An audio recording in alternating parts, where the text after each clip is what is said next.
Workshop Topics, Part 9. Nice things in the dining room and a potentially useful idea. Because my daughter's coming back from a holiday tomorrow, I thought it was a good idea to clean up the kitchen table, removing all traces of steam engines. I put the twin 5A steam engine on the dining room table, and I thought I'd take this opportunity to show you what I've been buying. This is a full box of Scotch-Brite, green Scotch-Brite, very good for cleaning metal. Currently, I have a few jobs in the workshop that I need to get on with, so for the time being, I'll leave this engine on the dining room table. My dining room is not really used as a dining room. This is the sideboard, which now has the traction engine on it, and to the right of the traction engine is this nice thing. Many years ago, my grandfather used to work in a brass foundry, and one day a large chandelier came in from a cinema, just to be scrapped and melted down. And all around the edge of the chandelier were these really nice brass figurines. And before they were melted down, my grandfather rescued 3 of them and made this cake stand. And I inherited it when my grandmother died.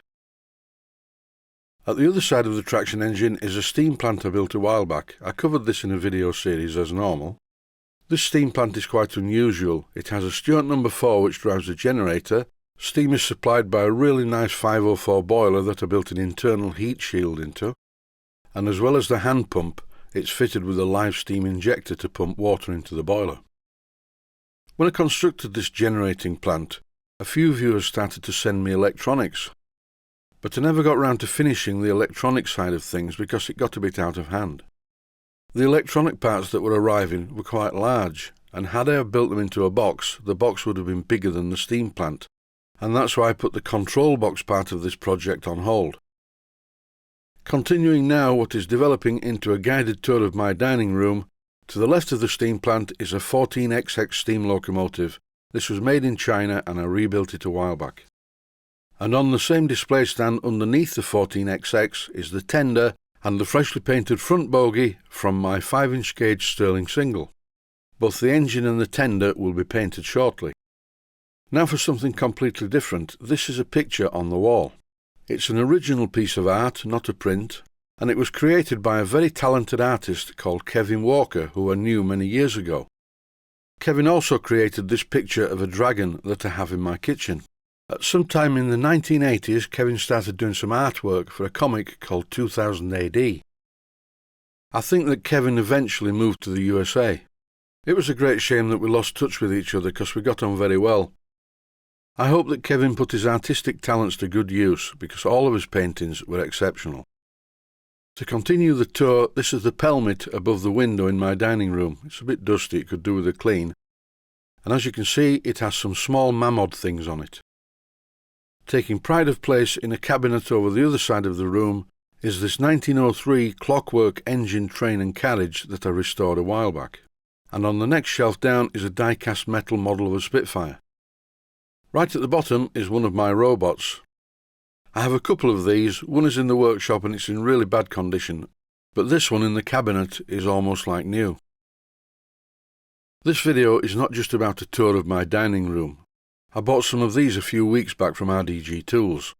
These are coolant pipes, and you can put them together by hand, it says on the instructions. In fact, the exact words are easy hand assembly. I also have this plastic tank, and this is made by Proxon. It's designed to be a drip-feed coolant tank. Forget the easy assembly by hand, you need to buy one of these. I bought this via Amazon from the USA, and it makes life very easy when it comes to separating these parts. Well, it was never going to be that easy. This is a very clever tool though. It will assemble and disassemble piping of this type, even though it does catapult the parts across the room. But not always. Pushing the piping together is somewhat easy, provided that you line up the pieces. Because unless these segments are perfectly aligned, they will not click together. I bought 2 packs of these from RDG Tools and they were very cheap. One of the packs just contained a pipe and the other pack contains some valves as well, but I don't need to use these because I have a valve attached to the tank. I made a thread adapter so I could fit these plastic pipes onto the end of the tank, and that's just what I'm doing at the moment. So here you get the general idea. All I need to do now is mount the tank somewhere close to the lathe. Before I forget, I'll just show you what this tool is called. It is called a lock line, and its description is 1/4 inch hose assembly pliers. I'm all ready to go, and then I sort of thought, well, there is a problem. I need the pipe to follow the work, so this tank needs mounting on the cross slide. I suppose I could mount it behind the lathe and move the pipes manually, but I have a better idea. I got this from Blackgate's Engineering, and actually I didn't pay much for it at all because it doesn't work. And it was returned by someone who bought it for that reason.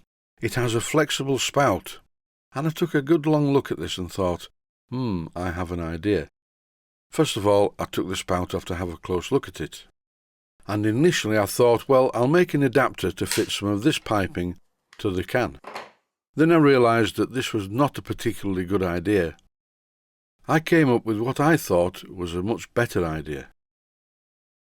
Bearing in mind that I do not want a continuous coolant service, I need just a single drip of coolant when and where I need it. The first part of the job is to fix the oil can. It didn't work. That's because it looks like someone had dismantled it and lost the ball valve out of the middle. So I put a new ball in it and look, it works fine.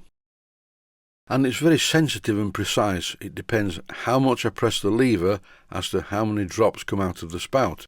This is not coolant, by the way, this is oil, and it's very smelly oil. I'm going to throw this away. But it will be fine for testing the principle to see if it works. And here is the principle at work.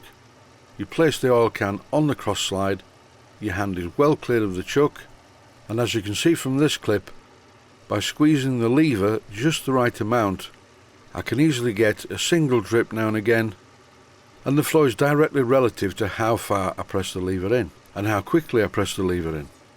All I need to do now is drain this smelly hypoid gear oil from the tank and refill it with some of this once it's been watered down.